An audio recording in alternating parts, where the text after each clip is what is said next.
Well, I'm exhausted, but hello. This is the podcast video. And on this video series, we talk about really all the stuff that you want to be talking about. You know, life, love, joy, peace, patience, kindness, how to receive all of those things, how to get what you want. And this is the best way to do it. Because I've found that if you're not really connected to anything long term, that you don't really receive the fruit and the treasure, the unseen treasure that is to be had. You don't receive as much of it when you're untethered and you're floating around freely. I find that long term works best for something that's unchanging, like a strong foundation, such as like a rock. Something you'd build a house on. You wouldn't build it on sand because that would be foolish. And we're testing out this rock that is Jesus Christ, and we're putting all of our weight on Him. We haven't slipped yet, folks, and the ship's still sailing. It's all about Jesus on this podcast, and right now we're in Mark. We're in chapter 3. I'm going to give you kind of a breakdown of what's been happening in the story because we're going to get close to finishing chapter 3 today if we stay on track. The meat of the story, not that there aren't any unimportant parts in this, but some of it has more meat. Some bones have more meat on them, and the chapter 2 to chapter 3 was definitely huge for the program. That is Jesus Christ and His disciples and God's will for him and His disciples' life, for Jesus. All of that stuff was chapter 2, and it was heavily progressive towards His final goal, which was to show mankind that God is here and that He's present and that He loves us and that He wants to be connected with us. And so that's what we're going to try and do here today when we read through the story and we see what Jesus actually accomplished through this testament of His life written by somebody who was His disciple. Though on a side note, I have to clear this up. I know I want to get into the story too, but I have to say this in case you're uninformed. It's spoken about, and it's not 100% sure, but it's decently sure that John Mark, the one who is writing this, was taking Peter, who was an actual disciple of Jesus, who followed Him around the entire time, and taking note of what Peter said. And so this is Peter's testament, but it was written by Mark, and that's what's speculated. But either way, if you don't like that, you could go to John and Matthew. Those are other two testaments about Jesus' life in the New Testament part of your Bible that were written by disciples who were with Him.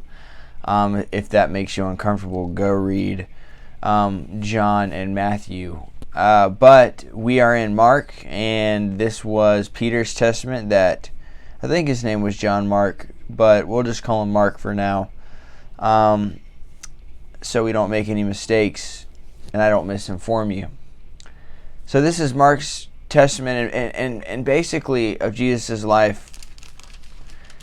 Basically where we're at is there's this character named John the Baptist. He shows up at the very beginning of the story, and he comes crying out of the wilderness, eating honey and wild locusts with camel's hair wrapped around his waist as a belt, saying, "Repent, the kingdom of heaven is near."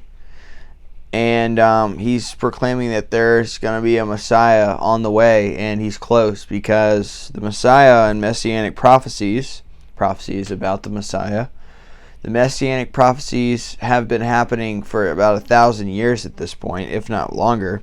Isaiah, Jeremiah, and this guy's in the wilderness, John the Baptist, proclaiming that it's near, that the Messiah is on his way, one whose sandals I'm not able to untie, like that kind of thing. He must be higher, I must be lower.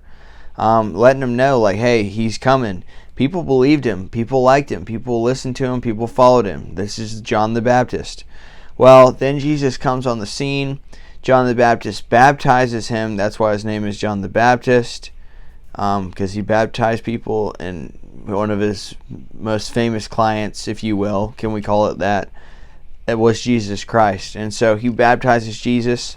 Jesus is filled with the Spirit of God, goes out into the wilderness for 40 days fasting, is tempted by the devil out there. When you go out into the desert, the metaphorical desert, or perhaps the real one, you will be tested. And that is a breeding ground for Satan to come at you when you're at your weakest, because the text actually says that he came at the very end of him not eating for 40 days and tried to get him to turn stones into bread so he would try and eat. But Jesus was doing all this to get full of the Spirit of God. Instead of focusing on filling his body, he was focusing on filling his soul. So he decided he was going to feed himself with God and focusing on God for that 40 days. And one might say that the devil tempting him to eat food isn't really that bad. Like Jesus, you could have eaten the food. Eating's not a sin. Well, and at that point in his life, at that point in time when he was spending that time towards God and he had devoted that time towards worshiping God, then yes, it would have been something that kept him from missing his mark. And yeah, that's what the devil tries to make you do. Hey, it wouldn't be wrong to eat food. Did you know that? Did you think it would be wrong to eat food? And he just submits those ideas into your brain. He just plants those seeds of doubt, and he kind of lets you trip on your own. But he did that to Jesus. Jesus didn't take it. He told him that he was serving his Father, that no one should put God to the test, and basically didn't do anything that Satan wanted him to do. And so Jesus comes out of the wilderness after being baptized, being tempted. He comes out of the wilderness, and he starts preaching and teaching. First, he heals this paralytic and tells everybody he can forgive their sins. People start to get frustrated and PO'd because they're like, only God can forgive sins. Who is this crazy guy? And but he keeps doing miracles and healing people, and it just makes these people even madder because they don't understand how he's doing this or how he's able to operate in the way he's operating. It's just not making sense to them. And we'll kind of see what's happening here, and it'll put it into perspective when we read what's happening. But yeah, basically they don't know what's happening, and so they start to accuse him and say that he is doing this by the works of Satan. And so I just want to clear this up. Chapters 2 and 3 were basically the essence right now. Chapter 2 and the beginning of chapter 3 were the essence of who Jesus is and what he came to accomplish.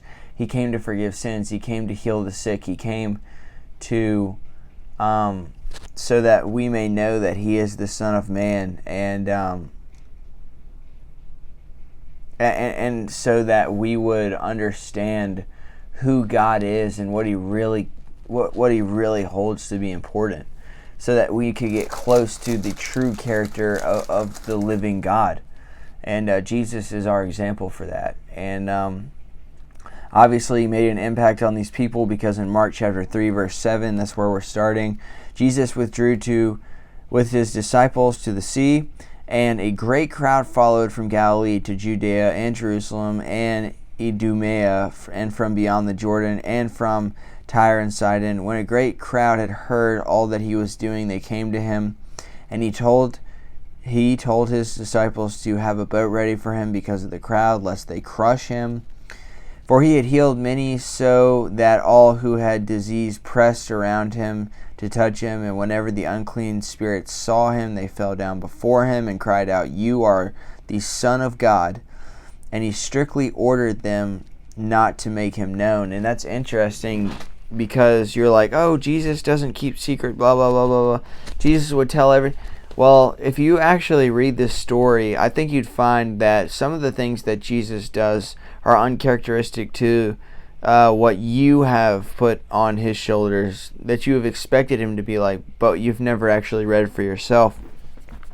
And so if you that's why it's important to read this stuff too, because if you have any false ideologies about Jesus and who he is, if you have anything that's not true that you believe, it's just going to be not true, and you're not going to get any fruit, and you're not going to receive anything from that word that you keep relying on but isn't true. And so he says, don't tell anybody that I am who I say I am, because sometimes the time isn't right. Sometimes you don't always say things right when you think them. Sometimes you keep stuff to yourself, and it's not lying, it's not deceitful, it's just some things, and you have to weigh this in your heart with God and speak to him about this. Sometimes you feel it, just to make sure, you got to make sure that what you're doing isn't sinful. That's why Solomon says test everything you do. But sometimes it's not always good to tell everybody what you're doing, because God might be working through you, and some stuff can only be done in the secret place between you and God, and the time isn't always right. And so Jesus says it says that Jesus strictly ordered them not to make him known. And then he went up, this is chapter 3 verse 13, on the mountain, and called them those whom he desired, and they came to him, and he appointed 12, whom he also named the apostles, so that he might be with them and he might send them out to preach. And have authority to cast out demons. He appointed 12, Simon, to whom he gave the name Peter, James the son of Zebedee, and John the brother of James, to whom he gave the name Boanerges, that is, sons of thunder, Andrew and Philip and Bartholomew and Matthew and Thomas and James the son of Alphaeus and Thaddeus and Simon the Zealot and Judas Iscariot, who betrayed him. Then he went home, and the crowds gathered again, so that they could not even eat. And when his family heard it, they went out to seize him, for they were saying, he is out of his mind. And so now we have a very interesting part of the story where Jesus' own family is saying he's out of his mind. And so that kind of brings me to a good point to stop, but also to bring up, what do you do when your family is calling you crazy and you're obviously not, or you're looking crazier than you actually are operating, in non-craziness? It's just like, sometimes they're not getting it, and you're the only one who knows, and God has something inside of you. And I'm not saying that you can just say everybody's wrong all the time, but man, I've been down there where nobody else knows what you're doing except for you and God. And it gets hairy down there, because they'll question you, they'll get in your face and ask you about your personal business, and it's just like, man, like, me and God are doing work in the secret place, and they probably, and they're not getting this at all, but I'm going to stick with it, because I know that in a few months, I know that in a year, this is going to pay out dividends, because I know what I'm doing. I'm following the Father. I'm listening to Jesus. I'm being radically obedient. I'm not doing anything that he said not to do. Therefore, I'm clean. And not only would I be clean because he forgave me of my sins, even if I did mess up, but now I've got that cushion of, dude, I've been radically obedient, and I am, and this is the words of David, blameless. I'm blameless. Who can blame you when you're blameless? When you've done nothing wrong, you can't get in trouble unless you're being falsely accused, in which case is essentially what's happening to Jesus with his family. I mean, they're saying he's out of his mind. I'm sure everybody but Mary is saying this, because think about it, a virgin birth, God told her before all this was going to happen. I'm sure she's the only one. And I would never know how to handle that if that was my life. I mean, imagine you're 14, 13, God says, hey, you're having a baby, even though you've listened to everything I've said, and It's not a curse. You're being blessed. And think about the implications. But this is about Jesus, lest we regress. But yeah, so like, man, sometimes you gotta wait it out. Like I said earlier, it's not always the right time to make things known. And also, when you're having that happen, in the same scenario, you could say, it might be one of those times where people are calling you crazy and you just have to kind of go along with it. I mean, not necessarily, you kind of have to make it work, because once you get pushed through this, once you get to the other side of whatever you're doing, it's going to be worth it. But they don't know what your plans are. They don't know what you've been through. They don't know your situation all the way down to a T. They don't know. Only God knows. And so that should be encouraging for you, because you're not the only person who's been through this. Also, God is with you. Jesus walks beside you through that. So yeah. We'll pick up with the rest of the story or chapter 4 on the next video. It's going to get spicy.